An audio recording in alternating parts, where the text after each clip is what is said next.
and welcome back to Sticks and Strings. I'm Naomi. I'm Beth. I'm Eve. Happy National Dog Day. Well, today's National Dog Day. Yeah, it's Saturday. Yeah. So we hope you had a good National Dog Day on Saturday. My dog is all excited because I told her she could go get a pup cup today. Oh, well, she's going to hurry us up in this video then. This is she. Oh, gosh. It has been, I don't even, like, what even happened this week? This week has been very long. You had an anniversary. And all of a sudden it was like, yeah, all of a sudden it's Saturday again. Crazy. Anyway, you're going first, Steve? Yeah. Okay.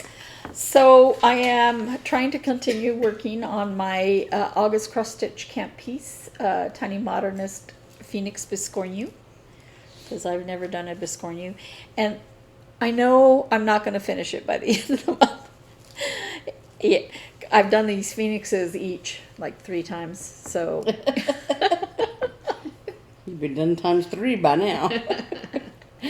so this is where I am. I'm halfway through this phoenix. I have another one, and then of course the back. There's not a good picture of the back, and I can't show you the back because it's just pattern, but it's just to me they look like eggs. Are those eggs? Maybe they're dragon eggs. Suns?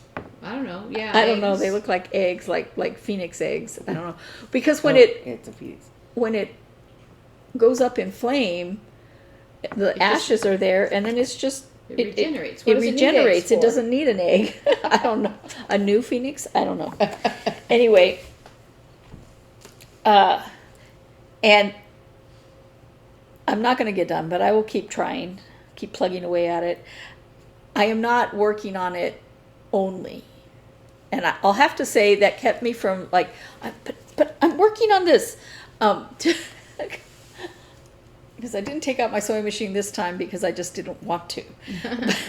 And poor Beth, she's like, "Did you take your sewing machine out?" I meant to on Thursday, but then we did something. I don't know what. We were gone all. Was that when we went grocery shopping? I think I had to take you to get a prescription, and then we went. No, I don't know. No, that was But, yesterday. yeah, we've been busy doing stuff, and then we always find other things to do while we're out. So I will talk first about my. And no, I haven't gotten the paper out, nor have I printed it again. My Sapphire Mountain Handcrafts 2023 temperature SAL. And we have had a wild week. Now, those of you who know about the rains in California. So we got tons of clouds, and I could see that it was raining all around us. But it was not raining here except for one day. It rained for like 30 minutes. But that gave us a really crazy week. I mean, it was down to 90s. Mm-hmm. Like 89 or something. Two days it was 90 something. Yeah. And low 90s, not higher 90s. And then we had another day of like 110. It was very strange. Right now, it's like 10:30, 11 in the morning. It's 101 already. It's supposed to be 110 today, yeah. Yeah. So, yeah, but last week was just crazy. Let me see. Oh, yeah, look at that. Yeah, it just, some of the colors that we haven't used since April. Wow. No, May. I guess early May. Yeah, and it's just like, what the heck is going on? But I have to say that normally our Augusts are strange because we normally get many rainstorms in the afternoon. We haven't gotten really any. So, anyway, that's the temperature SAL. And then I have been plugging away at my WIP-GO project, Silent Night by Stitching with the Housewives. And I'm working on snow for my trees. Did I have the trees put in last week? Maybe. I don't know. So here's where I am. And I was going to work on this today, but when I stitch the snow, especially, I'm going to go across this way with snowflakes. Yeah, those snowflakes are challenging. And in this pattern, the snowflakes that are below the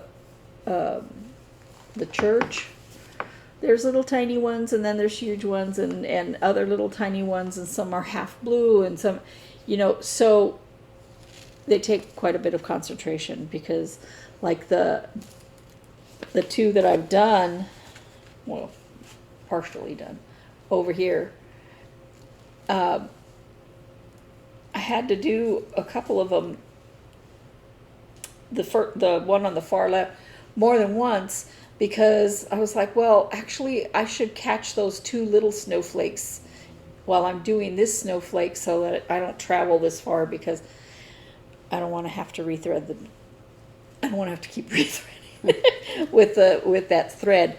The shiny stuff, it does not thread easily. It's one of those things that you try to poke it through the needle, but the threads are going like this, and then you try to flatten them out and they're going like that, and I end up saying, okay, one at a time. I'll go through it one at a time. It's like that little dog thing that I sent you, the dog with the static. Yeah. Yeah. And it doesn't help that it frays, so all of Yeah. that just goes everywhere. Anyway, that doesn't mean that it's as bad as Krynic. So, and then I did some more work on my little snowman. That's so deceptive, because that picture is so tiny. Yeah. That is Well, and it says, it has the stitch size, but it says the height is 9 3/4 by 13 inches, which is not that big, right? On 25 count fabric, but that's doing 1/1 on 25 count fabric. I know, 13 inches tall. It's huge. I'm just saying, when you look It's at going that, to be a lot bigger than that, I though. know, but I mean, like that. Yeah. The picture is so small. I thought it was like that big. Yeah, you couldn't get that kind of detail in something that.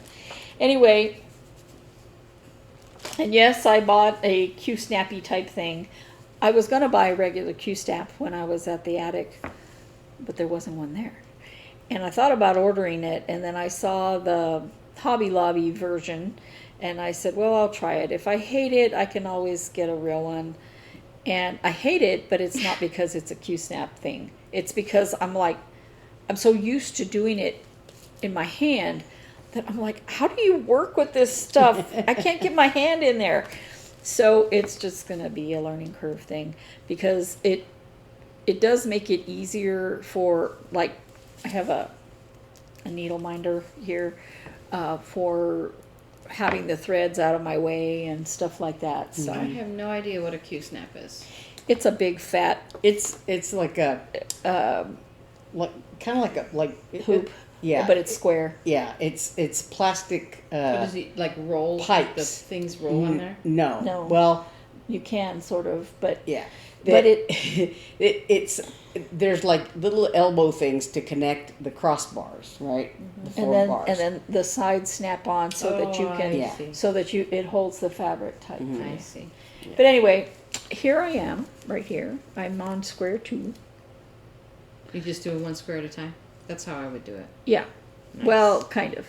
Like, there's one thread that, did I do both of those? It looks like, no, I have one empty square still. It's kind of hard, the light in here is weird.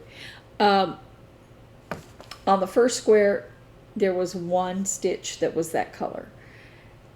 There was 2 of those that were like that. And in the second square, there's another stitch of each. And after that, second stitch of those each, I'm going to cut the thread and put it away. Why? Because there aren't any more in the surrounding ones for a little while. So, I mean, I don't mind carrying thread a little bit, but my goodness.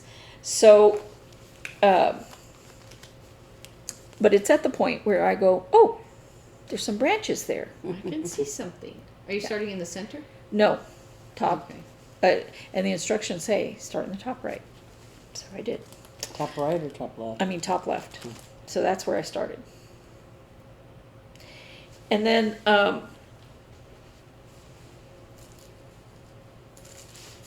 that's all I'm working on. I didn't work on the kitty cats or anything because trying to work on this Biscornu.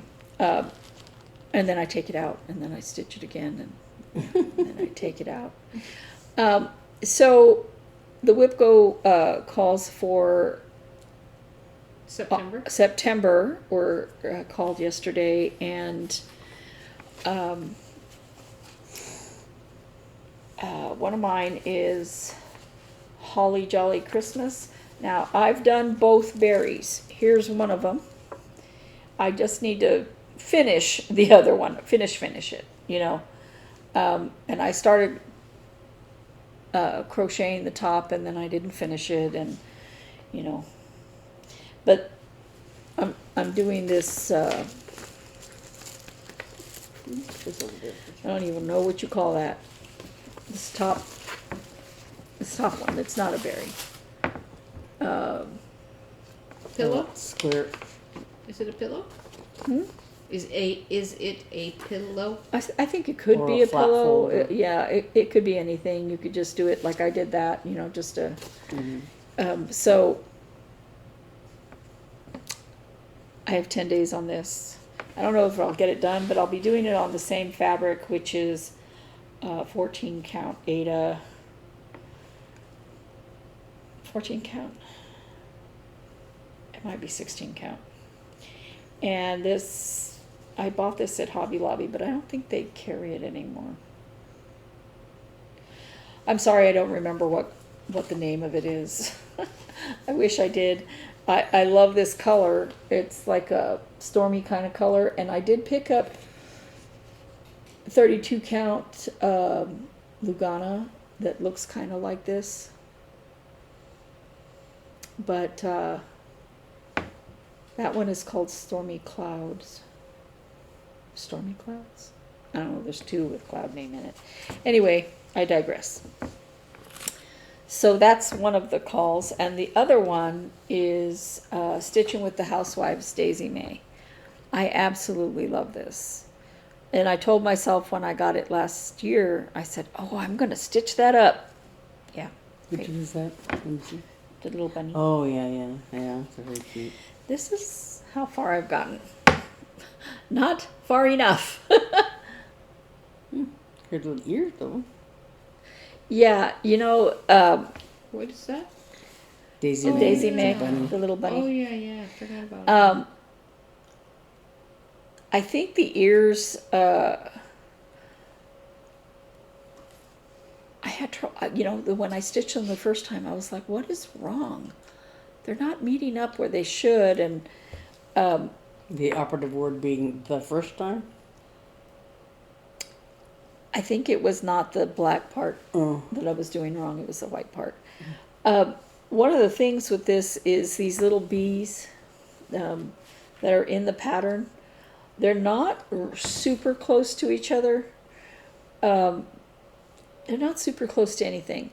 And there's a whole bunch of space, you know, in between them and other stuff. And so you tell yourself, well, I'll just work on this color. And then you have to, no. I am not good at counting. Let me just, I bought a pattern actually that says counting is hard. Which I haven't started. But anyway, that's my other WIP-GO call for September. I'm enjoying working on Starry Night. And I will be working on that until the end of the month. Now, my brother, no, I'm sorry, I'm thinking about my brother. My son gave me a gift card to Michael's for my birthday. And I didn't have anything I really wanted at Michael's. Dangerous concept. Got dangerous time to go. But I was just driving around looking at everything, and I was kind of like seeing if I could find some finishing stuff. I couldn't find anything that, Spoke to you? no. But this is not as thick as a regular, what do they call this? Layer cake. It doesn't have as many Layer to the cake? as many layers to the cake. It only has 20. But I had seen the 1 yard cut of this fabric, and I was like, oh, that's pretty, but it was up high where I couldn't reach it. And then I also saw the 1 yard cut of, I'm trying to find it where it's not upside down, of this lemony fabric. I was like, well, I like that too. I wonder which one I should get. And then I also saw the one cut of this watermelon fabric, and I was like, which one should I pick? And then I looked down and I went, oh, I can have all of them. So this was the bulk of that. And then as I was leaving, I saw this little dude. That's cute. I have no reason to buy him, but he's cute. And not overtly Halloween-y. I mean, yeah, it's a ghost, but I mean, it's not. Most of the stuff they had there were like skulls and I don't know what all. And I was like, I just don't want to do a whole bunch of skulls and all that. I like cute Halloween things. And then Beth, her birthday to me was at Hobby Lobby. And I bought some threads that I was missing for the snowman and some tacky glue. I like the quick dry tacky glue. So at Hobby Lobby rearranged everything. I couldn't find anything, so I just was leaving, and I asked the woman, where did you put your glue? Your adhesives, I can't find them. And she said, oh, we moved most of them over here. And I said, yeah, I saw those. I looked there. You don't have the tacky glue there. Oh, well, it's back in the corner. I was like, I looked there. She went and got it for me. She was so sweet. But I picked up a 16 count Ada in this nice little, what do they call it, ivory color, which I have plans to stitch the strawberry berry on this, and perhaps also the lemonade thing, because I think they'll both look good on that. Maybe. I have other fabric if I decide something different, but I know I bought something else. Beth and I were trying to think what it was, and the reason I know that is because he put the stuff in a little bag. Yes, yeah, putting the threads and stuff like that in there. Yeah, and it was in this little bag, and I was like, but that's not going to fit in that bag. He goes, oh yeah. So he gave me a big bag. I don't have any idea what it was. You think you left the little bag in Michael's? No. He put the little bag in the. This was at Hobby Lobby. Oh. And so he put the other stuff in the big bag and then put the little bag in the big bag. I see. But we were trying to remember what was in the big bag besides the glue. If there was something else in the big bag. He couldn't have just used this giant bag Just for the glue? Because of the glue. I mean, the glue bottle's only this big. So, I don't know. That's weird. I don't remember. Yeah, and Beth and I are sitting here going, I think because that was already there when the woman had gone to go look for the glue, and I think the big bag was already there, and he was putting some stuff in the little bag. So I didn't. So if he put something in that big bag besides the glue, it was already in there. So when I came up, so I didn't see it. Yeah, so, and I can't remember. It's a mystery. And honestly, the total, I have to think that there was something else. So, I don't know what I bought. It might have had nothing to do with stitching. I just was like, I don't know. Okay. That is me. You go next? next, because I want to get through this. Okay, well, first of all, Naomi's anniversary was Oh yeah, Wednesday? Tuesday. Tuesday, that's right. Tuesday. Because we didn't go to rehearsal. Because She was celebrating her anniversary, and so I was celebrating it with her, on my own, in my own way. Yeah. Emotionally. Thank you for your support. So if you get that, my fancy gift bag. Okay, hang on. Let me get one more stitch so I don't drop things. Okay. Okay. What's this? There should be 2 things in there. A towel that matches my kitchen very well. Oh, that's cute. Mm-hmm. It's you can barely see it. Home, sweet home.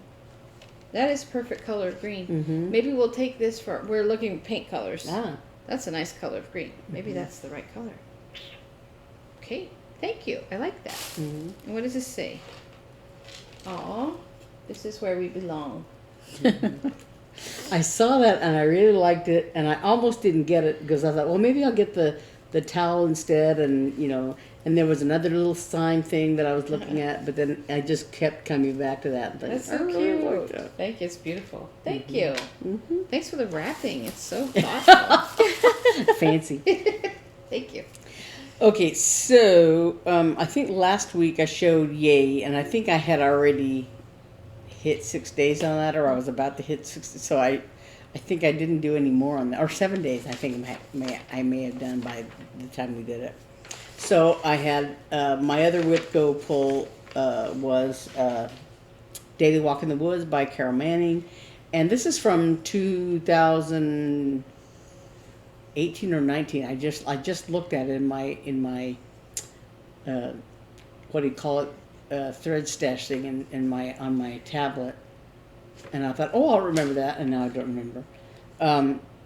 But it was a stitch-along back then, and I am woefully, a start-along. They're really just start Yeah. So anyway, I was trying to put this thread back here so that it's not in the way of what I want to show off here. Oh, okay.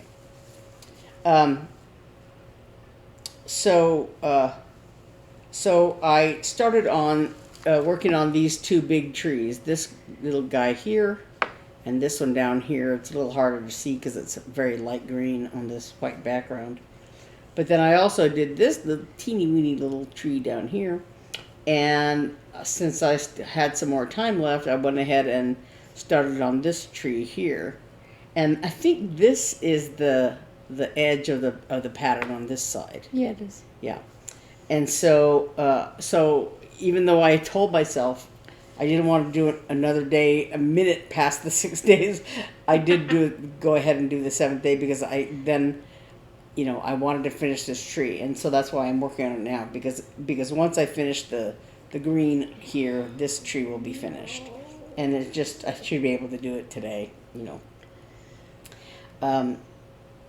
So did you go all the way over here? No, I started in the middle, so I did this tree, and I think this one, and, this tree and this tree. That's only half. Not that one. Wow. Yeah. There's a lot of trees there. Mm-hmm. That's why she's getting sick of it. But this one, But when you finish it, it's so pretty. When you finish it, You're gonna love it. Yeah. Yeah. One thing that happened though, and I tried to wash it out, but I don't know that you can still kind of see it. My cat Snug has some kind of a problem. I'm still working with the vet to try to figure it out. But I don't know if it's an autoimmune thing or whatever, but he has this swollen thing, on one of his toe pads, one of his feet, and so he looks at it, and so sometimes it bleeds a little bit, and so like I had a t-shirt sitting on this chair that he likes to sleep on, and it has little bloody footprints all over it and things like that. So so Did he get blood on it? yeah, so there was a little, he had touched it with his paw.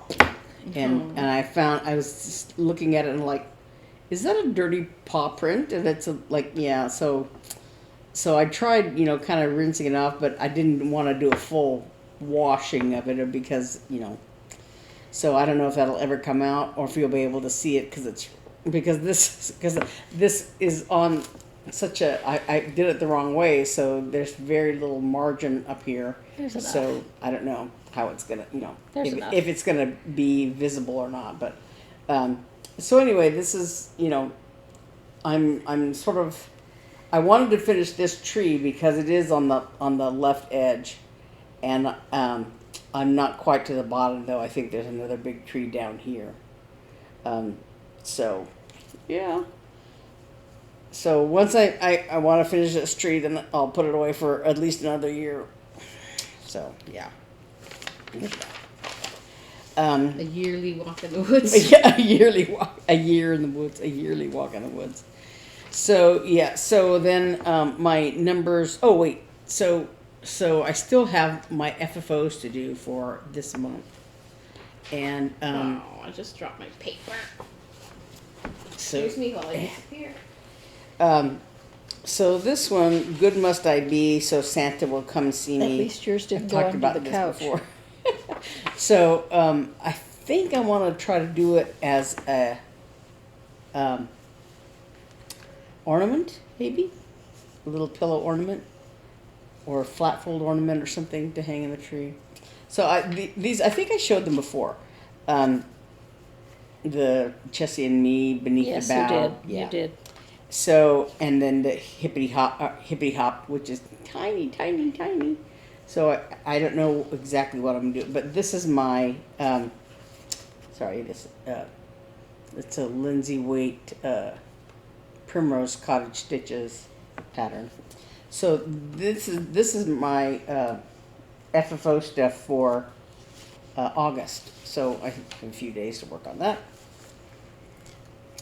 So like I said, the new numbers were called, and I totally forgot it was the 25th until you mentioned that the new numbers. I'm like, oh, so I had to dig out all my stuff here.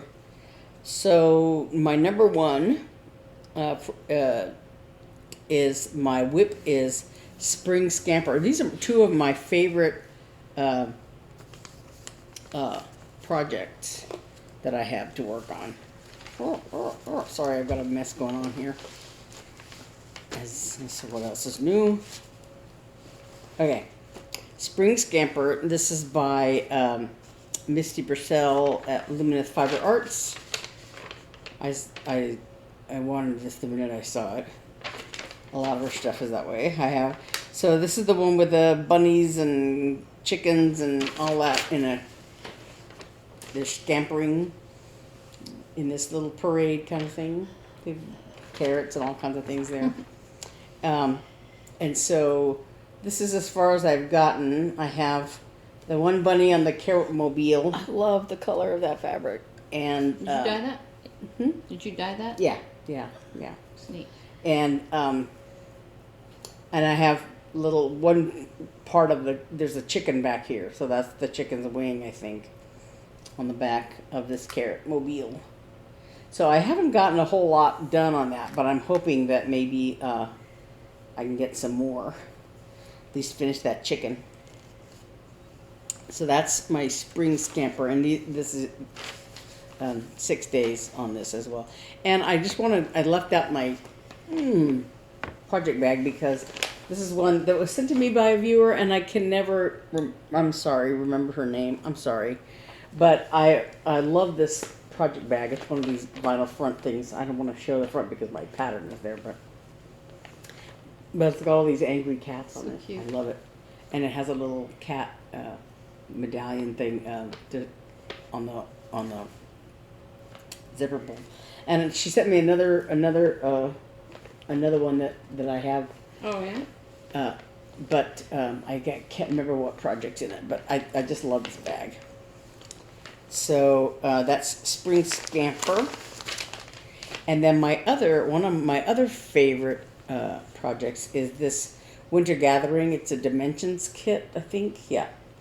Oh, that's. And came with the light blue Ada fabric and everything else. So that's this one here.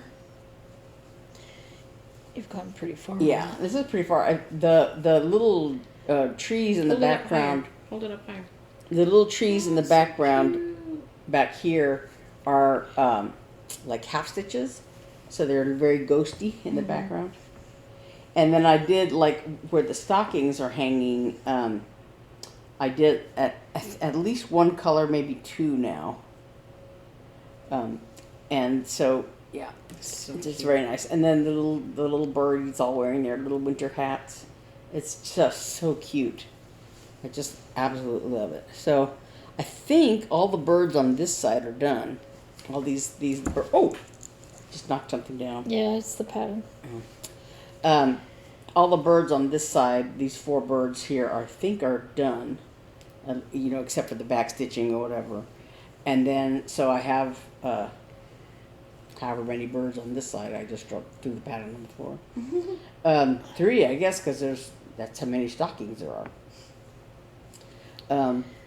But yeah, so I just love this kit, and I brought this project bag out too. Kept this one out because this was one of the first ones I ever bought by Evertotes, because I love these lizards. This lizard bag, and that has a project bag that's made out of this same fabric here down here, and there's a needle minder that's made out of a cover button thing made out of this same material, but I don't have it on this project. I have it somewhere else. It got separated, so yeah. But I love that bag. I just absolutely. I saw it. I think. What is her name? The Evertotes lady. I can't think of her name. But she showed it on her FlossTube channel. I thought, oh, it was years ago. I just absolutely needed to get it. So my FFOs for September are this Merry Christmas Penguin. I love it. I can find it. I finished this. This was also a kit, a Dimensions kit. And it's just absolutely adorable. And I finished it when I went to Stitch-a-Nanigans, the first one they had, which was 2019. Yeah. So I think at the time all I had left to do was the snow down here, and I was just doing lots and lots of snow. Lots of trouble with any kind of winter patterns that you just do a ton of white for snow. And I remember somebody, because I was just doing row after row after row of white, they were saying, you don't have to do all of that. You can stop whenever you want. And I think this is all half stitches. All the snow down here on the bottom is half stitches. But like I said, it's a Dimensions kit that came with all the threads and all that. And on this picture here, where it says to something or other on the envelope, I think it just has a bunch of nonsense. I don't think you can really say what the name or whatever on there is. But when I stitched it, I changed it to Santa. So he's sending his letter to Santa on there. It's so cute. I just love it. It's so cute. So anyway, this I'm going to FFO. I think I'm going to do it like a flat fold kind of thing. Stand up. And then the other one I had to FFO that's on my list is this baby sampler. The Eli 25-year-old sampler. Almost 26. Yeah. So I was wondering if you want me to do this He's going to be as 26. a frame. You want me to frame this or? Yeah. So, and this is another one that I think I oriented it wrong on this fabric, but it didn't make any difference because it fit on here very nicely. So but, nice. Oh, it's yeah. upside down. Oh, sorry. What do I know? It's 25 years old. But Hysterical. yeah. So Cute. That's so cute. yeah. Wow. Well, I'll for sure keep it if he doesn't want it. Yeah. But I did It's start so it great. the year he was, going to be born. Yeah. A few months before he was expected, and I just kind of lost my mojo on it. So once he was born, and I was like, oh, I didn't finish it before he was born, and so I just kind of If it wasn't for There's WIP-GO, been times when if it wasn't for WIP-GO, it still wouldn't be done. yeah. There's been times when I have, like, I don't even tell people a lot of times when I'm like, I'm going to make you a baby blanket. I just never, I just don't tell them. And then when I don't finish it, Sorry. I He just disappeared. I just forget about it.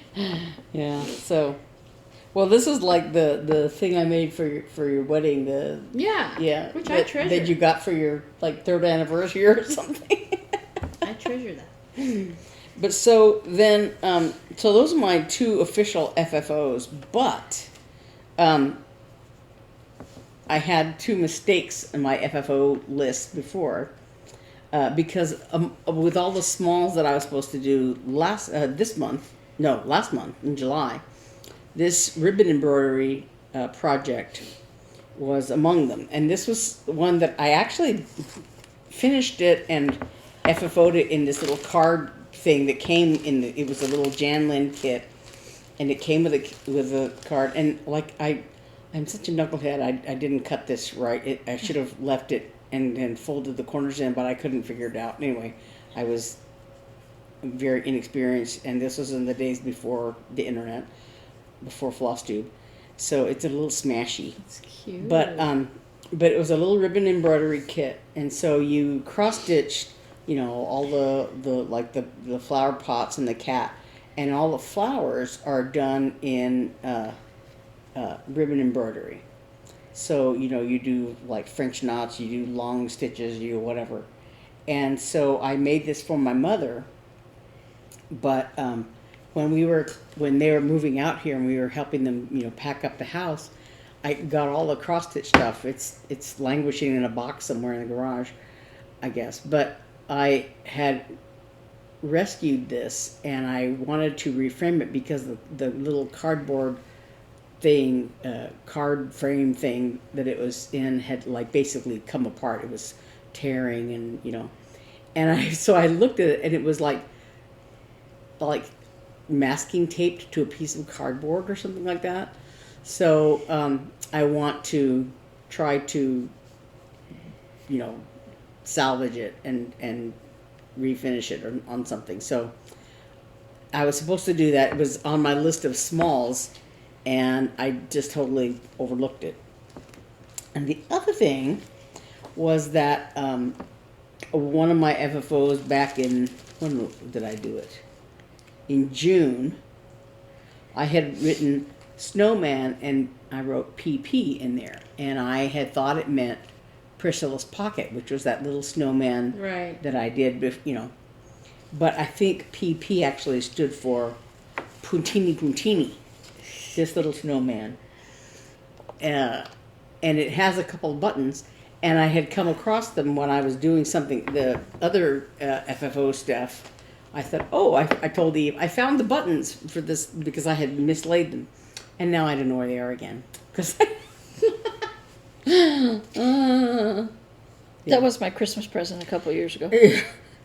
So this little snowman says, "Hi, Mom," and so his carrot nose and there's a snowflake that are buttons, and so here's a noseless snowman And a snowflake, no. and without the snowflake too. So, but I thought I could finish this as well, So, I think that's me. That's everything. Way too many things. You're done finally. Yeah. Okay. Well, me, I'm plugging away on this sweater. That's what I've been doing. Here, remember I had just joined it last week, I guess? So there's the beginnings of the U-neck, you can see. And I'm going up the sleeves, up the shoulders.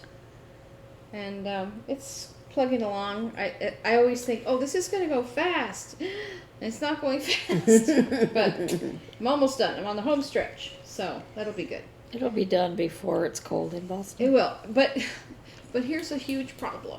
The problem is that on Wednesday, I'm getting my sock machine. That's not a problem. It is a problem. Because I'm going to want to play with it. And I have to finish this sweater. But, so that's coming Wednesday. I'm very excited. It's going to be a huge learning curve, and I'm trying to just be, like, patient with myself and not rush. And not, like, stay up all night. Which I probably will. But anyway, it's coming Wednesday. I got to set it up. I have to so I've been watching all the videos about it. This is a Dean and Bean sock machine. If you look that up, you'll find that. It is a 3D printed machine, which is kind of cool. And of course it has metal needles and stuff. But so, and the package I bought has what they call a setup on it and weights already so anyway, you have to have weight on the yarn as you're knitting it to so that it doesn't just pop off the needles. So next week I will supply pictures, maybe a video or two. I'm very excited about it. But yeah, you can look that up if you want to learn more about Dean and Bean. So in anticipation of my sock machine, I was like, I need to go out and buy some waste yarn, because one of the things you have to do is you have to start, you have this, what's called a setup bonnet, which is actually like metal rings that you start on the needles, and you have a weight in there. And then you start knitting, but you have to start with some waste yarn first, and then you start with your sock yarn. And so I don't really have waste yarn, and I haven't found a source. Like usually people just buy a giant cone of waste yarn, which I have not done yet. But I went and I thought that I could find some, and I mistakenly went to Joann's, which probably wasn't the best choice. And I did find this. It's just plain old white Peyton's Croy socks. By the way, Joann's, you've fallen down on your fingering yarn. They have no fingering weight yarn, like so little. And that's like sock weight. They have a few of the Croy socks. I want to say I saw 10, maybe like 4 different colors of sock yarn. And this is just plain white. And I'm afraid, even though it says it's size 1, I'm really actually afraid it's a little bit too thick. But I'm going to try it. So I bought 2 of those. And while I was there, I was like, oh yeah, I forgot. I had wanted to buy this fabric for a long time. It's called State Pride. This is the label. State Pride pre-cut fabric. I don't know what brand, but that's the label. And so I assume in everyone's state in which you live, you might be able to find this. And I bought the Arizona one. And what I'm planning to do, look how cute this is. This is, they're like license plates. It says Grand Canyon State, Arizona, 1912, the Copper State. I'll put a close-up. Isn't that cute? Mm. And so those are like little license plates. And then this one has just like sun, cactus, state-shaped patterns on it. And then this one, I'll have to hold a little bit bigger sample up. Let's see. Which way does it go? It goes this way. There we go. See the white negative state? And this around here is all the city names. So Phoenix, Peoria, Tucson, Flagstaff, Chandler, Glendale, Flagstaff. Peoria. Yeah, all the city names. Is what makes up this orange area. So when I very first saw this little bundle, it was just hanging on an end cap, and I was like, oh, I was on my way to the bathroom. You know how those days when you're like, I gotta go to the bathroom. And I saw it, and I was like, oh, I want to take a look at that. And then I went to the bathroom. By the time I got out, my feeble brain had completely forgotten about it. But I've been thinking about this ever since. So I was there yesterday and feeling a little sorry for myself. So I was like, I'm going to look at that. And that bundle was $24. It's like each piece is 36 by 44. So it's not, it's pretty, it's like a yard, but it's, Yeah. I don't know. And so it's a significant size. And I had a 50% off coupon. Yeah. So, and the very nice employee was also like, and if you go on our website, you can get the same coupon and apply it to the yards. And I was like, sweet. So, so I walked out of there with a pretty good price. But what I want to do with those is, I don't know why I'm like this, but I want to make coasters for all my colleagues for the start of the season. Let's say Arizona on there. I had talked to one of my bosses is a scrapbooker, and she has one of those Cricut machines or Cricut or however you say it. I don't even know how to say it. And you can do like vinyl, like iron-on things, and you can print whatever you want. And so I was like, I was talking to her one day, and I was like, I really want to make coasters for everybody. I don't know why. No one's asking me to do this. Spend my money. But I was like, could we print the logo and iron it on? And she's like, yeah, I could do that. Or you could do, and then I don't know what she was saying. And I got confused, and I was like, never mind. In my mind, I said, never mind. I'll just do this. But I think these will be cute. Just pass out little coasters for everyone.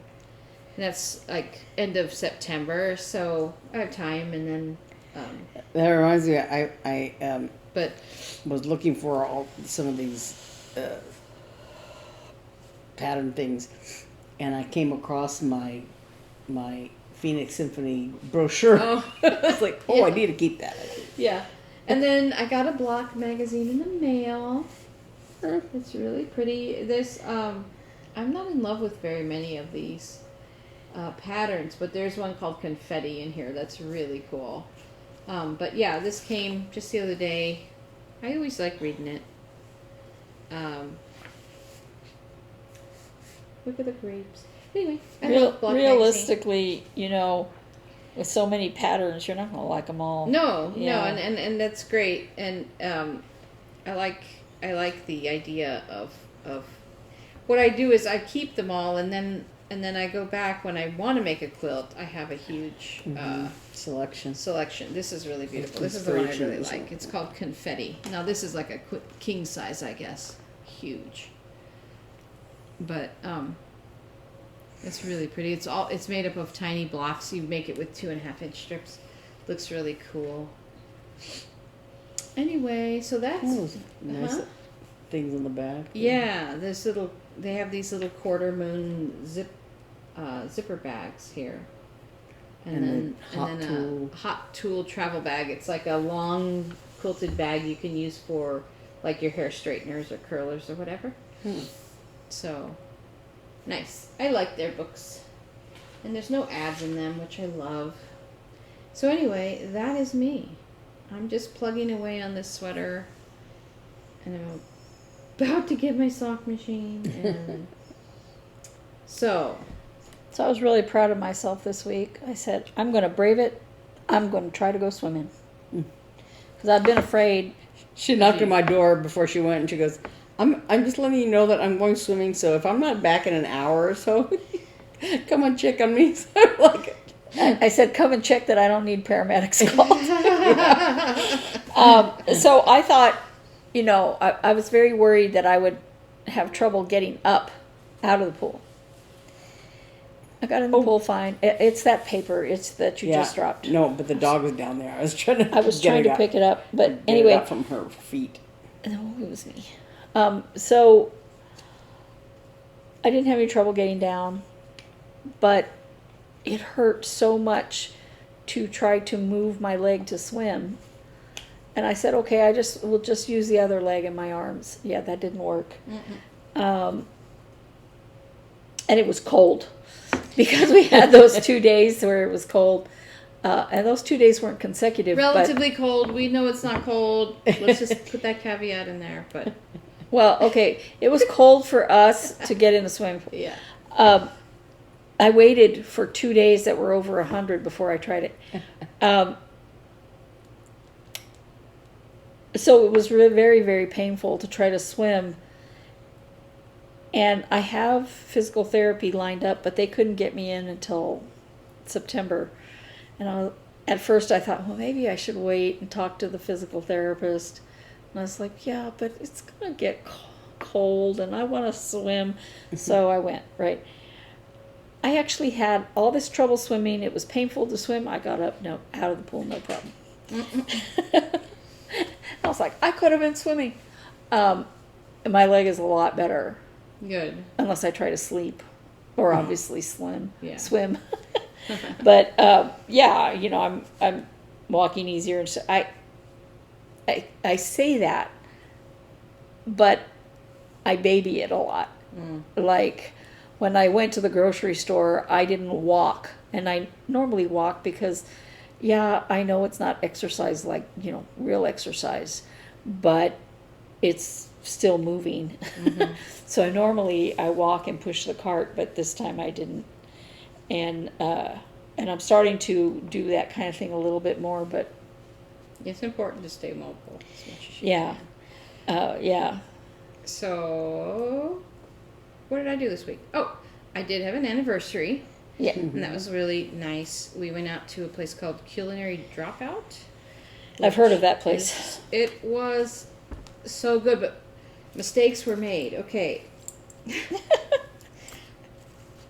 They have, first of all, they have a whole list of actual mocktails, which is really fun because I always want like something fun, but I don't drink alcohol. So I was like, do you have anything, could you make me like a mocktail? She was like, here's our mocktail list, because a lot of people ask for it. And so I had a really beautiful drink. Should I put up pictures? I'll put up pictures. So I had a really fun mocktail drink, had a flower in it. And then they had an appetizer of pretzels and like a fondue. It was so good. We should have just stopped there. But they were so nice. I was like, it's our anniversary. She's like, are you celebrating anything? I'm like, yeah, it's our anniversary. And she's like, well, I can bring you a little dessert at the end of the evening. We're like, okay. And so we had the pretzels and the bowl of it's like for a full table, and it was just two of us. Okay. And we were like, we should take some of these home to Eli. I'm like, no, none of them made it. So it was so good, and the cheese was so good, and I was really surprised Mark liked it. And then for dinner, one of their signature dishes is a fried chicken and mashed potatoes, and she's like, but it's like 3 pieces of fried chicken, and I really wanted it, but I was like, that sounds like a lot of food, and I just ate all those pretzels. I was like, no, I did trapped. It was, and it was really, really good. And Mark got meatloaf. And he said, he goes, it is the best meatloaf he's ever had. He's like, I can't eat meatloaf anywhere else now because it ruined him. And then I was like, well, I want my free dessert, even though I was so full. And I thought, so they rotate they do their own soft serve, of course, like, small batch, homemade ice cream. And I'm like, I gotta do that. So they had this, it's called peach pie, and it was peach ice cream with like vanilla wafers and some kind of like peach compote. And it was so good. Now, you've known me all my life. Have you ever known me to leave ice cream in a bowl? No. I know you haven't. I've known you to eat ice cream instead of a meal. Right, but if there's ice cream in a bowl, it doesn't stay there, right? Right. I had to leave the ice cream in the bowl. That's how full I was. It was so good, and I wanted to eat it. It was a good thing I didn't, because even as it was, when we were walking to the car, I'm like, oh my gosh. I was in horrible pain. It was really bad. We both until it hurts. We were just like, oh my gosh. You know those like Thanksgiving days when you're like, why am I so stupid? Why do I eat like this? I don't have to eat like this just because it's Thanksgiving.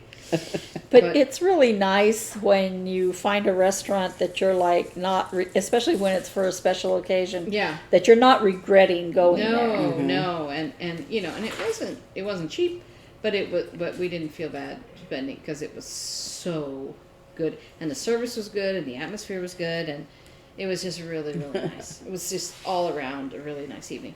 And then, oh, I got the sweater wet. And on Thursday, we had a donor event, and we had a partnership with the Phoenix Theater, and we got to go see Dreamgirls. So I have not been to a show like that. You know, like an actual theater show, and it was really good. And they gave me a seat right in the front row, which was a really great experience, really good performance, and it was a fun night. I mean, I had to work, but it was really great. And we had a little, it's like a private donor event, and all the donors were like, "Oh, I talked to you on the phone." They were all so sweet. So it was nice. And it was a long night, but it didn't feel too bad. And the food was pretty good. The caterers, you know, they would come and give us food too, which was really nice. And one of them they had was they called it a salmon coin or something like that. And it was a slice of cucumber with cream cheese and a little ribbon of salmon. And then I think maybe it was lox. And it had little sprouts or something on it. It was just the perfect bite with the cucumber and the salty salmon and the cream cheese. Oh my gosh. Every time they'd come around, I'm like, fine, if you force me, I'll eat another one. But it was a lot of fun. So it was, you know, fun to get all dressed up and go do something, because we haven't had concerts in a long time. And yeah, donors loved it. The show was fun. And I was worried. I had a headache when I got there, and I'm like, and when the nice person at the Phoenix Theater got me some Tylenol, I was like, oh, thank you.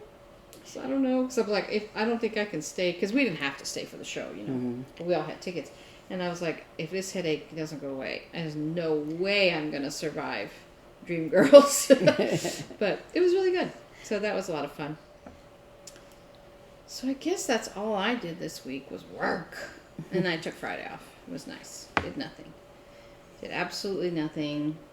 Well, I did call the repair people to come out and look at the brand new dishwasher. The lady on the phone was like, well, if you have, you know, you need to use rinse agents, and you need to, you know, some kind of one of the drying modes, you know, if you're having, those you know, things stop it from leaking. moisture in your... And I said, ma'am, I didn't even get to use it. This was the first test wash. It leaked. And it's not leaking from the door, and it's not leaking from when they installed it. So, no, that's not the problem. Oh, I understand. You know, she just has a script she has to read or whatever. I understand. No, apparently you do not. If you really understood, you'd be over here mopping my floor. Yeah, so... You know, I lived in an apartment that outside on the front door of the apartment was like a sidewalk, and right beside that was a fire alarm box, and it would beep, and you could hear the beep inside the apartment. It was very unpleasant. It was so unpleasant that there were teenagers that would, you know, try to get it to shut up. But it was it was especially unpleasant in my apartment, because I'm trying to watch TV, and, you know, beep, beep, beep, you know, right behind my head. So I kept complaining at the office. Sometimes I'd call, sometimes I'd go in. And the woman that was working there at one time, when I was telling her about it, she goes, well, I really understand. I understand, you know, and I'm like, I assure you, you do not understand. Because if you did, it would be fixed. And then the false alarms started. Oh, no. So, you know, the alarm goes off, and you have to go outside with your pets. Yeah, because you never know it's going to be a real one. Is it a real fire? Right. And you go outside, and you're standing closer than you should actually be next to the building, and not even everybody went out, you know. and you have to wait for the fire department to come, and then they come and they clear the building, and then you can go off and they turn off. That was the only time it didn't beep, by the way. And then it happened, I think, 3 times, and maybe 4. And the fire department told them, if it happens again, you're being fined. Mm-hmm. And that's when they actually fixed it. You know, and of course we moved shortly after that. Well, yeah, on Monday I went to a retirement community to sell tickets, and while we were there, the fire alarms went off. Ooh. And so I was like, and I didn't happen to have a customer with me at the time, so I kind of walked out of the little room we were in, and I'm looking around, and there's a couple of staff like walking quickly, but all the residents are sitting over there talking, and I'm like, is this a real fire alarm? Like, no one's leaving. And like, should I? And then another woman came in. She was a little scooter. She came in and she shut the door behind her because we had the door propped open because we were having people come in and out to purchase tickets from us. And she shut the door, and I was like, "Oh, hi, are you here?" Because the alarm was going off. Mm-hmm. Are you here to purchase tickets? She's like, "No, I'm just getting away from the noise." And I'm like, "If this is a fire alarm," because it was like super loud fire alarm. She's like, "I don't know why it has to be so loud," and I'm like, "So it wakes you up in case of a fire?"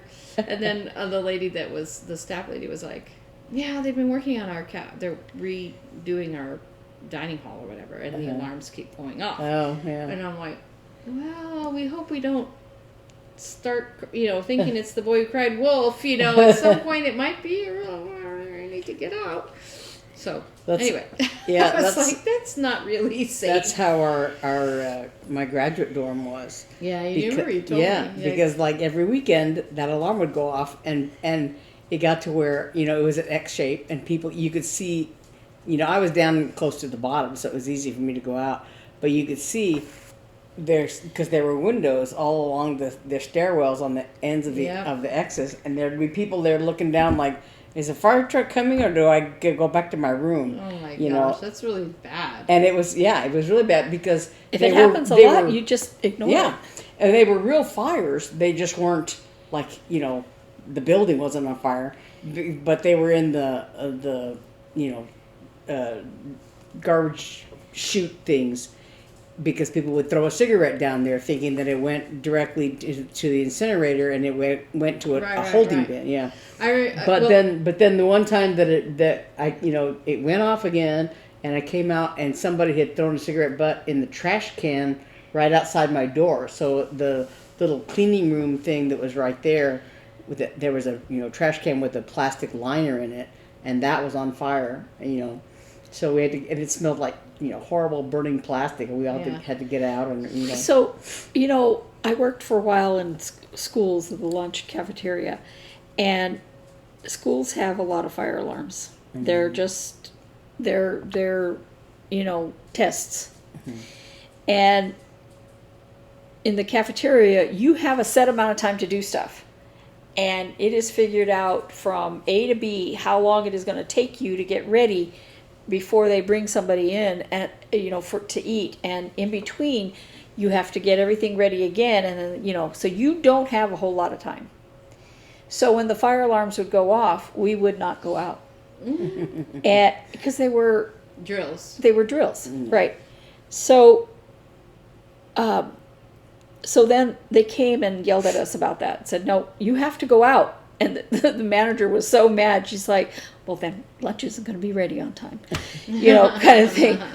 But so we had to go out, but we didn't take our purses or anything because we were going to go back in 5 minutes. Right. And so the fire alarm goes off, and we all go out. This is maybe the second time we had to go out. And we're waiting, and we're waiting, and we're waiting, and they don't let us go back in. And then I look, and I was like, is that smoke over the science building? And it was. Oh, It was a man. real fire. Now, it didn't spread very far past the science building, but it was a real fire. Yeah. And It's so and dangerous when you like get so kind of complacent about Yeah. it. right, yeah, That's what I was thinking when I was there. I was like, well, if the staff was running, they would be like, get out, like you know what I mean? Like they would be trying to get everybody out, but no. yeah. When I was working with CEPAS, we would have to do fire drills, and there was a lot of our people that did not want to go outside. I mean, absolutely refused. And there was one of those that, I mean, he was a big man. If he didn't want to go out, nobody was going to make him go out. And we had to, like, really try to encourage him to go out. Because if there was a real fire, we could not leave unless everybody was out, Right. you know. And you know, having to go and check the bathrooms to make sure nobody's in the bathroom and all that. And it's challenging and it's annoying and absolutely necessary. Yeah. You know, but you know, then there comes that time when, like with Beth, it was an actual fire. Yeah. You know. Yeah, our fire alarm. It was kind of a tough weekend for me because my cat Hotspur. I had two cats, Hotspur and Cyrano, and Hotspur had passed away that. I want to say Saturday night. I had to take him to the emergency vet, and we ended up having to put him to sleep. And so Sunday, I remember I went to church and I was just like, you know, just really in a funk and really upset. And then Sunday afternoon, so I just had poor little Cyrano, and I remember I was reading a book that night, and so it was like 2:00 in the morning, you know, and because I was up reading, lying in bed, and then all of a sudden the alarms are going off, and I was always a little wary in my apartment building, because the reason that I moved in was they had renovated the building because there had been a fire, and you know, a long time ago, when I first lived there in Little Rock, it was a beautiful apartment building. I had some friends who lived there, and it was all kinds of wooden stuff. It was old fashioned, you know, kind of place. And then long time after they moved out, there was a fire there, and I remember it was on the news and everything because apparently some repair work was being done. It was 3 stories, and then there was like an attic space, and they were workmen in the attic space, and they were like repairing a ductwork or something like that, and they sparked a fire with their, I don't know what, blow torches or whatever they were using up there. They started a fire, and the fire went through basically the whole building, because I think it burned the roof off, but then also, you know, just there was fire damage to all 3 floors, I think. And so it sat vacant for I don't know how long. And then at one point I was driving by there, and there was a sign there that said, you know, that they were, you know, oh no, they had put a fence around it. And then there was a sign that saying they were opening, you know, blah, blah, blah. And so I was like, oh. and so anyway, so I was like wary of fire issues, you know, in that building. And as a matter of fact, in the building, in the back of the building, there were 2 back doors. Because at the time, I guess, originally, it was 2 separate addresses. And so there were the two doors in the back were, you know, one for this address and one for that address, and there were stairwells back there by those doors. But when I moved in, they had closed off the stairwells. There were like doors there still, but they were locked. You couldn't get into them. And I think I asked about that one time, and they said that the fire department actually made them inaccessible, made them have to make them inaccessible because they were like chimneys.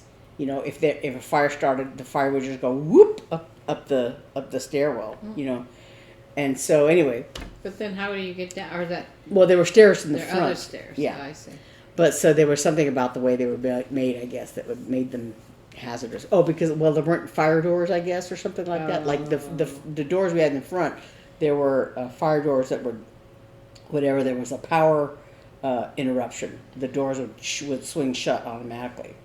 I see. But so anyway, so that night when I was, the alarms went off, and I'm like, really? And I went over there and I touched the door, and it was cool. So I thought, well, okay, there's no flames licking at the door right there. And so I poked my head out, and I didn't smell any smoke or anything. But I thought, well, I guess I better be careful. So I grabbed Cyrano and I stuck him in his little carrier, and I think I grabbed my coat because it was drizzling outside. It was February, but what I did not get was my bassoon, which was sitting there in the living room, and I remember looking at it going, meh. I think it'll be okay. Oh, And so, but I had my purse, fortunately, because it had my cell phone in it. But or maybe did I have my purse? I don't know. But so I went out. I started to go out, and I went out the front stairs. And as I went out, there was a girl standing there holding the door open. And I said, "Is the building really on fire?" And right then, a fireman was walking up the front sidewalk, and he said, "Yes, it's really on fire. Get out." And I was like, And then I thought, my bassoon, Geez. And so I went out, and we were very fortunate that there was a fire station like right around the corner from us, because they were there before anything was happening, And my friend Beth, who lived on the other side of the building on the third floor, she said she never even heard the alarms. What woke her up were people standing outside talking. And she got up and realized, that the alarms are going off. And at the time, she lived with another guy, and they both had violins. And then she also had like steel drum equipment, so she was there with the 2 violins and all this steel drum stuff, and her dog, I think, but so the firemen were going out there knocking on doors because the people on the other side of the building, because the girl that was holding the door open, when I asked her, "Is it really on fire?" she said, "Yes, and I think it started in my apartment." She lived one of the third floor apartments on my side of the building. Gosh. And the fire started either in the middle apartment or the front apartment in the roof. Oh man. And so the fire was on my side. It was a kind of a U-shaped building. There were 3 apartments on the sides here, and then 2 apartments in the back, and 1 apartment in the front. And then there were 3 floors of that. That's scary, like you say, that they didn't hear. Yeah, because the people on the other side, on the non-fire side, even though the alarms were going off, basically didn't hear the alarms. The people who were asleep, I guess. And so the firemen were there knocking on everybody's door, and we all had to go out. Come here. And my friend Beth had her car, I think it was parked on the side. We were on a corner, and she was parked on one side, and they made her move her car because of the fire trucks. So she had to move her car. So she had me, sitting in the car with her because it was trying to rain and all that stuff. And so I think my cat and her dog didn't even know each other was in there, or didn't seem to react to each other because they were both like, oh. And yeah. Well, it's just scary because like a couple of years, I think it was Hannah's freshman year, sophomore year, there was a fire in a building in Boston, and they didn't have like the proper like sprinkler system, or something. There was and it's kind of a problem with those old buildings, and I've always worried about those, and there was, I don't think anybody died, but it was very scary, very scary. In our apartment building, I tried to see in the news what they finally decided, because I think they speculated, but I never heard a definitive answer, that it was a problem with the wiring, but in that third floor. Because what they did was on those third floor apartments, instead of the attic space, they added a loft room. So there were bedrooms and what do you call it, laundry room and things like that. But there was basically a fourth floor, if you know, and so in either the middle or the front apartment on my side, up in that loft space was where the fire started. Yeah. But what was really scary was, so after a while, I think there was a Red Cross, sent a bus for people to sit in, while we were, waiting around where the firemen were. But when they were fighting the fire, at one point you could see flames coming out of the roof of the building. That must have been while you were on the phone with me. Because I remember you going, I can see flames. Yeah, because so I was out there and I had my cell phone, but I didn't have people from my church. I didn't have their numbers in the phone. I did not have a smartphone. I just had and so the only person I could call was Eve, and I said, well, you called mom and dad. Called mom and dad, and I tried to call Naomi, I think, but I don't know if I couldn't get through or whatever, but I called Eve, and I said, I don't have anybody's number, but there's a fire in my building. And so Eve looked up my pastor's name. It was the strangest phone call I've ever made in my life. I looked up his number, and it must have been 1:00 their time. 2. It was at 2. Mm-hmm. I looked up the number and I called, and he answered, and I said, you don't know me, but you know my sister. My sister is, so-and-so, and she goes to church, at your church, and he goes, oh, yeah, I know her. And I said, her apartment building is on fire, and she is outside. and he goes, I'll be right there. That's nice. Yeah, so... and the thing is, at first he said, "Oh yeah, you can come and stay at my house," and then while I was there dealing with Red Cross and this and that and the other, he was saying that he said he had talked to his wife, and his wife reminded him that he was leaving town. There was something, yeah, he was leaving town, and she was leaving town, or something, for whatever reason, I couldn't stay with them. And so they called the music minister, and so I stayed at his house. He and his wife had, I guess, one of their daughters was in college, and either the other one was there, or the other one I don't know. But anyway, we were eventually able to get in and get a few things. So I had this Cyrano at the time had one of those automatic litter boxes, where there's it was like a little rake that would go and rake across there. It never worked, by the way.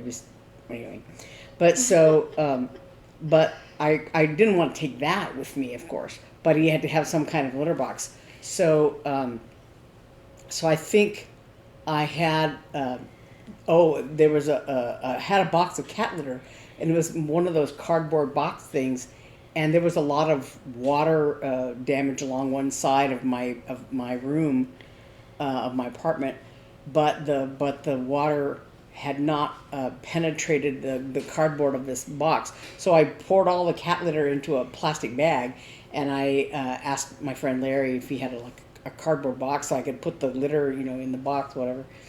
But so my cat and the litter box and a few things, that I needed, and I had a concert that weekend. So I had oh my God, what do I need? My blacks, and fortunately my bassoon was not damaged.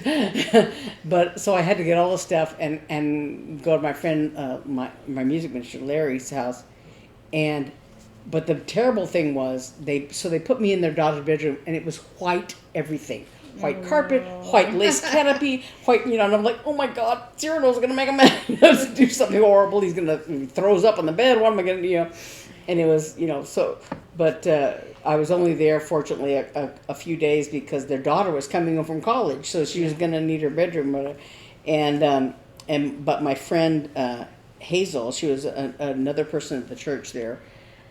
She had an extra bedroom that I think they used it for a sewing room, but she fixed it up for me. That's so nice. And how long were you there? A month. Oh my I was with them because this happened, I want to say, in February. I was going to say it was cold. And it was, I want to say, the end of March before we were able to move back in. Wow. Yeah, and so... Mom burned the house in February. On a no-burn night. Yeah. February's a bad month. She didn't burn the whole house, just the kitchen. Yeah. Actually, the kitchen didn't burn that bad either. It was mostly smoke damage. Yeah. What was nice about the little room that Hazel had for me, one thing, Hazel is a really good cook. Oh my gosh. But was that, she had this little bedroom and my friend Robert had to, the door, there was something about the door that wouldn't shut properly. So he was over there with a planer, on the door so that I could, close the door. And she even put like a little towel on the windowsill for Cyrano. So yeah, it was very nice. I was able to stay with her for I want to say 2 months or something. It was a long time before they finally had my apartment, ready. Wow. And yeah, so. I love watching videos of bad things that happen. Okay. Airplane accidents, just stuff. And, like that nightclub that the sparks from something set the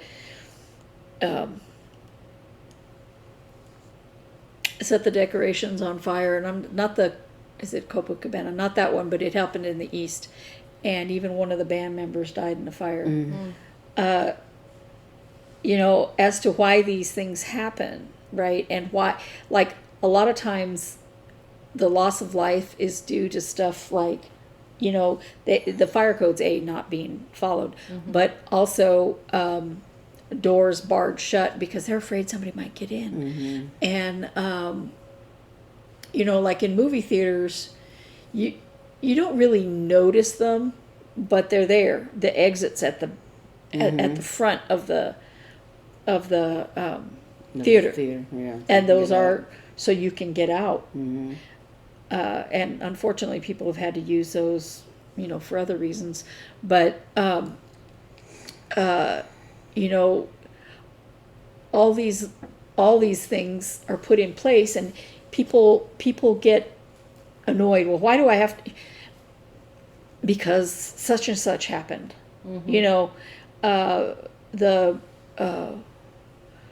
It's Triangle Shirt Fire, for Shirt Factory Fire, or something like that, where tons of women who were working there were killed because even the manager who got out wouldn't unlock doors because they might take stuff with them and all that, and they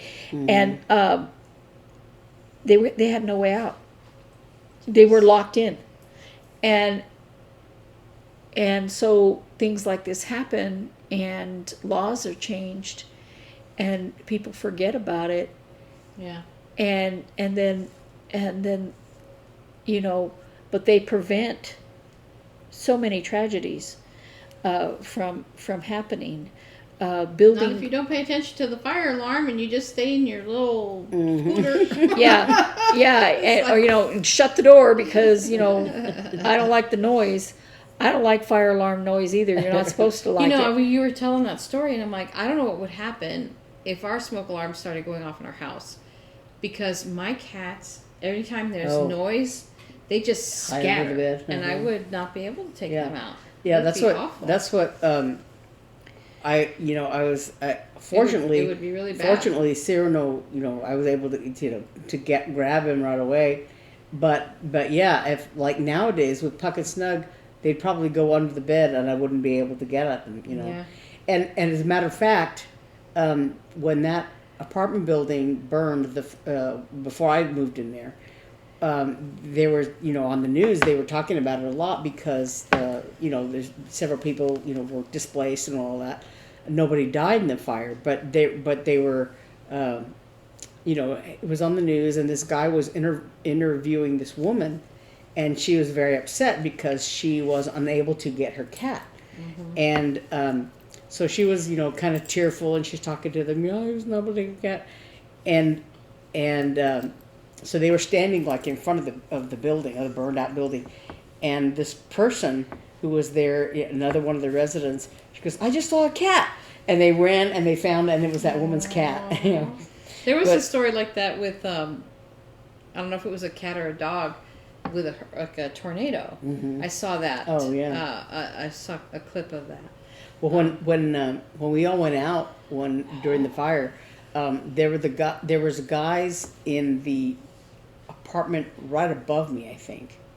I was on the second floor, they were on the third floor, and they had 2 dogs, and they went out around the same time I did, or just after, and their dogs, they didn't have time to put them on leashes or anything. Their dogs went out in the courtyard of the building. We had little gardens there, and the dogs. They were looking for them because they went out behind the bushes, and I guess they were peeing or whatever, and they were trying to get them away from the building, and there was another girl that she had lived next door to me at one point, but she when she broke up with her boyfriend, she moved into one of the third floor apartments, and so she was in one of the 3 little apartments on the back side of the building were studio apartments. And so she had moved into one of those, like on the 3rd floor. But she wasn't there the night of the fire. She was out of town. And a friend of hers had been house sitting the dog. And I guess the night of the fire, the friend had taken the dog, to her own home or whatever. Because everybody's like, where's so-and-so and her dog? And somebody finally found out that they weren't there. But... yeah, so it was all very scary, and I wouldn't be able to take my cats out. They would hide. Yeah. It'd be like that. You'd be surprised. When Mom burned the kitchen, there was white smoke all through the house that I could see as I drove up. It was night, and I was like, "Why does the house look so weird?" And I opened the front door. My brother's dog and my cat hated each other, and they were both in front of the front door trying to get fresh air. And I realized right away what was the problem, and I just let the dog out and I threw the cat in my car. But I didn't have to go looking for her, because their natural instinct is to get out of danger, which is why they run with a loud noise, right? But, I didn't have to go look for either animal. They were right there. And, and then I run in, and I figured it was in the kitchen. I ran in and turned off the stove, and, which was what was causing the problem. And then I had to go out and cough for a while, and then I ran in, and I could see there were no flames. The first time I ran in, I was scared, but after that, there were no flames. And I ran in and got this is before cell phones, I ran in and got the portable phone off of the wall, and then ran outside trying to get a hold of anybody, and I could not get a hold of anyone. And then I ran back in and opened one window, and I ran out because I had to keep breathing. And I think it was later that night or something, because Mom was going to make dinner for everybody. What? You didn't call 911? There was no flames. What were they going to do? There were no flames. Yeah. I mean, I got there probably right before It would have. there would, because there was that spoon had turned to charcoal, and there was a burn mark on the counter. But the fire was out. So Mom was going to make dinner for you, and I think she had gone to get you guys. We weren't. It was Not you. Oh. Naomi and Mark. Yeah. Oh, did you live? And she went to pick Mark up from work. Oh. So it was all Mark's. And and she thought she turned the stove off, but she turned it on to high. And so one of those push button ones, Yeah. old so 1960s. everybody expected to eat dinner at the house that night, and it was, I mean, I had been opening windows to air out the smoke, and it had been a while before they got back to the house, but you still couldn't stand to be in the house. It was awful. It was awful. When I went home, I want to say it was maybe that summer or something, It was because bad still. that I stayed for like I was home for like a week or something, and by the time I left, I was having like coughing problems, and and the house really, it was, I guess it was still in the drapes or in the upholstery or whatever, that sort of thing, but it it didn't seem like there was any problem. But then after, like I said, I had been there, It was in the paint all on that the stuff, walls yeah. and everything. Yeah, we had to repaint and do all kinds of things. Mom and I had to redo the kitchen. But yeah, it was very difficult to be in there.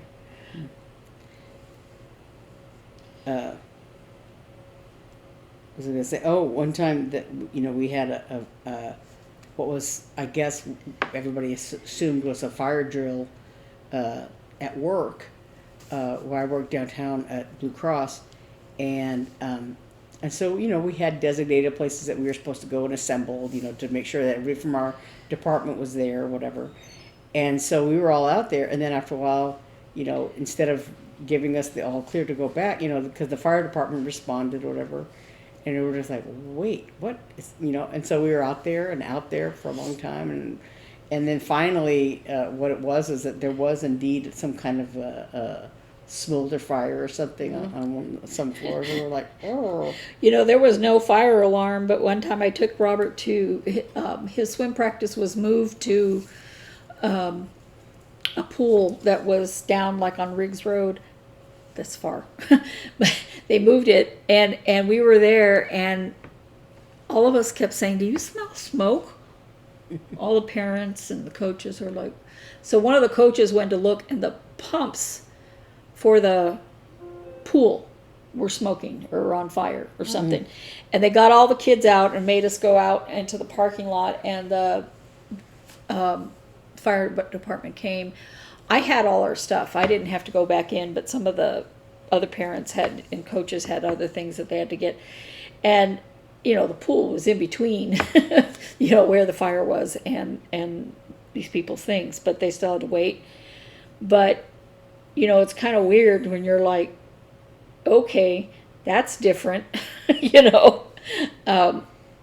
didn't have to keep practicing. Robert was like, Mom, I'm cold, I'm wet, I want to go home.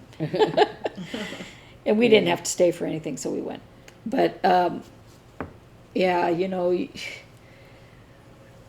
it's strange how these things happen. In our building, at some point, it was after the fire, I guess. My friend Beth, I don't know if I was in the apartment or if I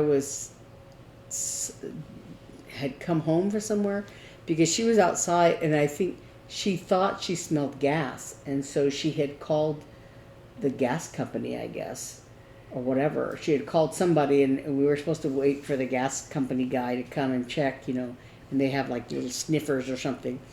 And so we were outside waiting for a long time, and then I guess whatever residents, we came across, we were all sitting out there, and like, because we were all, I guess, a little bit gun shy, because of the fire and all that stuff, But and apparently it wasn't anything, but.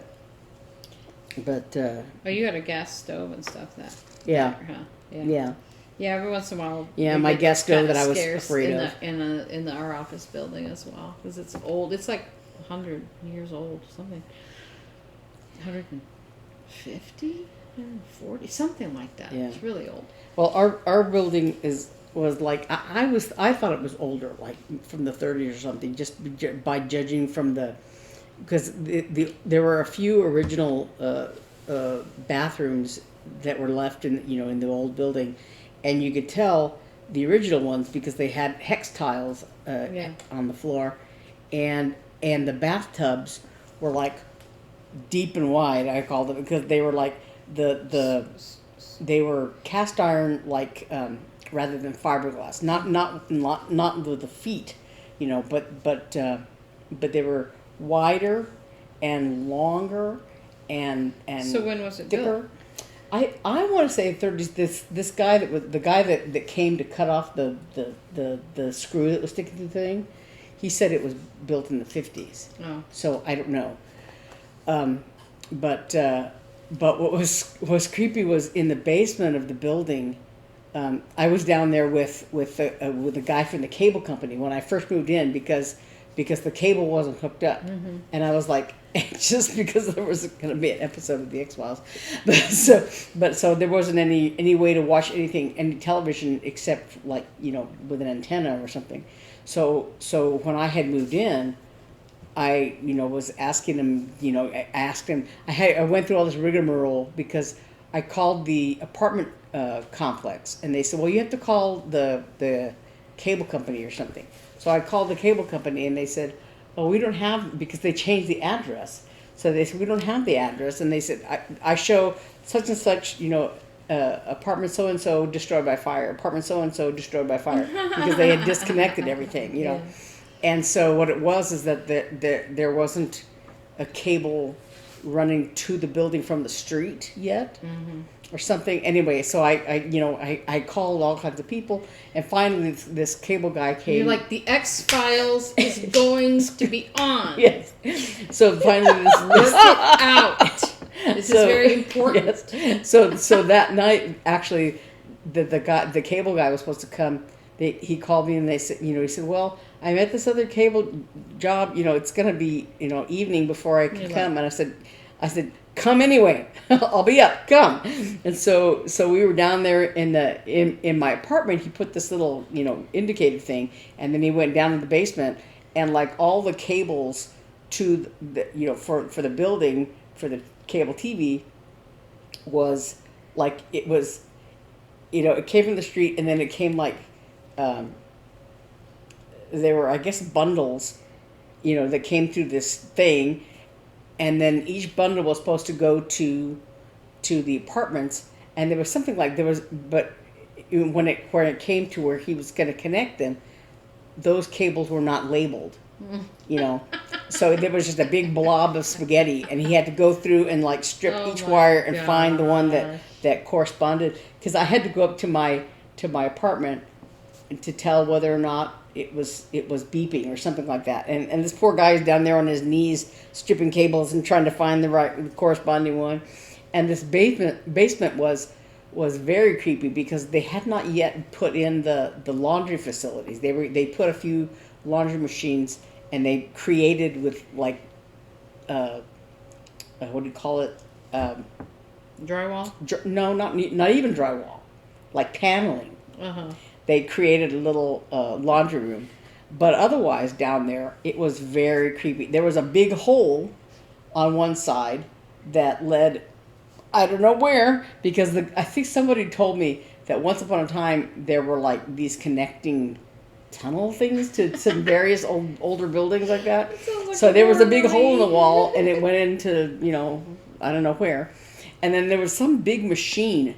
I don't know if it was part of maybe a furnace system or something, but it was like, you know, disconnected from everything. But there was this big giant machine sitting down there.